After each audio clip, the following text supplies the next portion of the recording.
Today we're talking joysticks in Star Citizen. We've got two to compare, relatively budget options. We've got the Thrustmaster T160000 and we've got the VKB Gladiator next. We're going to see how they kind of compare to each other and I'll make some recommendations at the end. Let's get into it. First of all, let's just look how much they cost. First up, the T160000M is about £63, $59.99.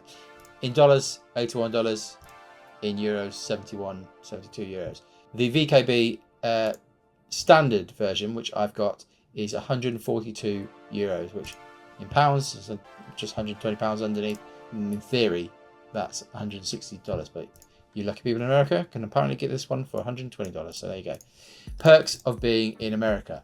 So there is a difference in the different models between the Gladiator NXT. They come in left and right versions. Crucially, with the T160000, it is actually both. You can convert it. It comes with a bit of stuff so you can convert from left to right-handed. I, like some sort of complete moron, managed to lose mine, which is why I ended up buying a left-handed Gladiator NXT. But on the Gladiator NXT, you've got to choose a left-hand sided one or a right-hand sided one. There's a standard and there's a premium edition. This is on the US site. The premium edition costs $30 more.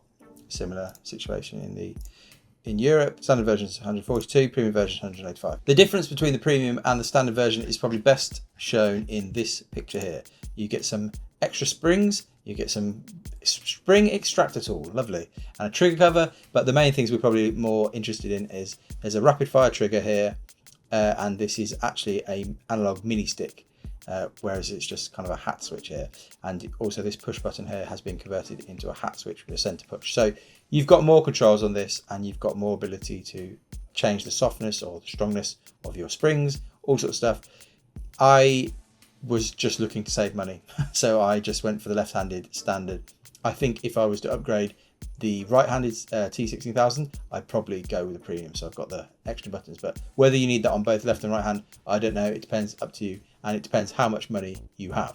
Now here's an unboxing, because apparently that's a thing on YouTube, but it does demonstrate something, because the Gladiator NXT does need some assembly. It does come in parts, whereas the T160000 doesn't. So that is useful.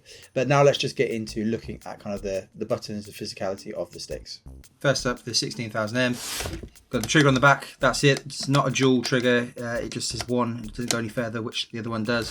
And then on the top, you've got the 1, 2, 3 buttons there, and then this hat, which is up, left, right, and down. But no, you can't push that in.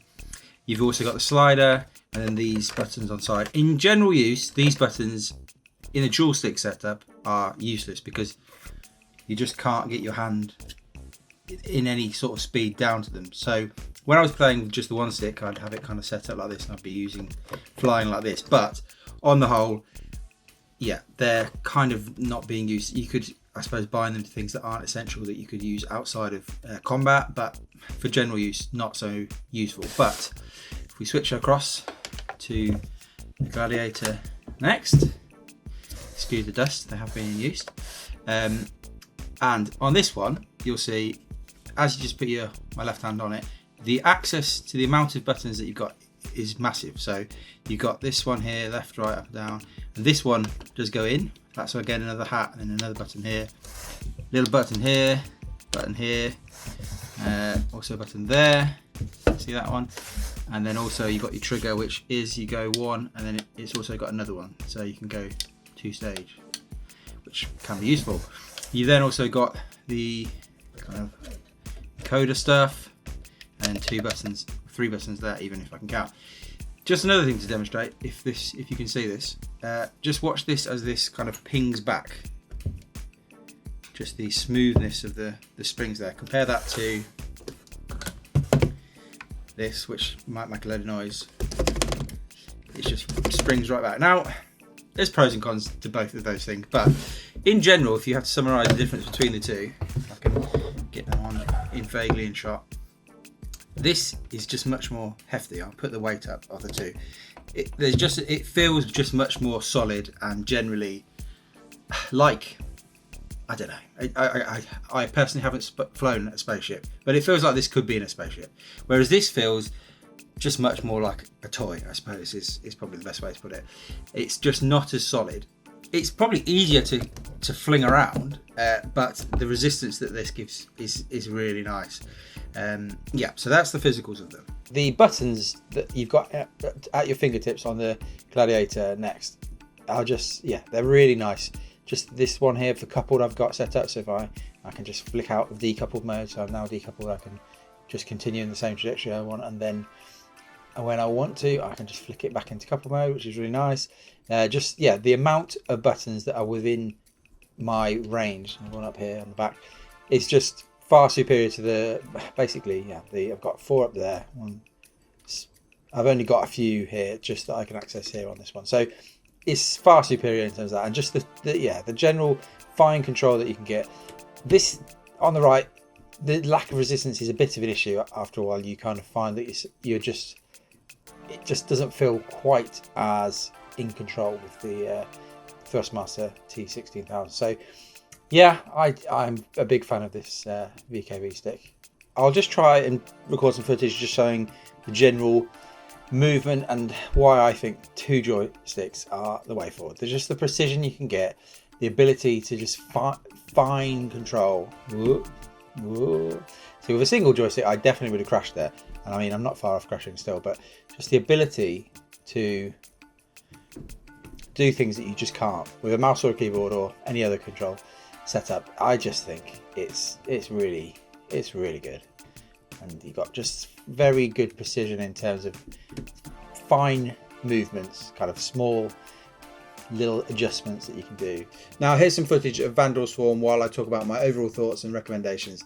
I mean, the short version is the Gladiator NXT is by far the superior joystick, but it's not necessarily that simple. So here's some recommendations. This is a bit tricky because there's a good argument to say if you're kind of playing Star Citizen and you just want to get into joysticks, get yourself just one T16000, and that will give you a feel for it. And I think most people would actually think, well, joysticks are the way to go, and then they'd probably consider a second one, because I think, again, 2 sticks is remarkably better than one. So there's a recommendation to go that way, but then if you're going to do that, you'd be tempted just to skip the kind of inferior, which is inferior, T16000, and just go straight to the Gladiator NXT. It costs more money, double the price roughly, but I think it's probably more than double the build quality and just the ergonomics of it, the kind of feel of it, and also the just access to buttons. So it's hard to make a recommendation, but I'd be very tempted if you're kind of if you're serious about Star Citizen, you've been playing for a while, and you're thinking, I want to invest in this. I think I'd be tempted to just skip the basic option, the T16000. I think I'd be tempted to go to the Gladiator NXT. And I'd almost be tempted to just go straight to 2, which obviously is over £200. So it's not a small investment, but they really are really quite good. And I have to always say, I just think Star Citizen is made to be flown with joysticks. And I think you're really missing out if you don't fly with joysticks. That said, budget comes into it, obviously. And I've had the T16000 for years, and I then have slowly upgraded my system, and that I didn't prioritize getting 2, but now having had a second one, I probably am going to at some point replace the T16000 with another right-handed Gladiator NXT, probably the premium edition. So there's some of my thoughts. You judge what you want from the video and see what you think. It's your decision ultimately, but man, joysticks are great, and I really am a big fan of the Gladiator NXTs. So there you go. If you like this more technical look at Star Citizen, you can subscribe. If you like this video, like it. You can now become a channel member, which is amazing. Support the channel and help me buy more things to test and that sort of thing. And also, that's the end. Thank you very much. I'll see you soon. Bye.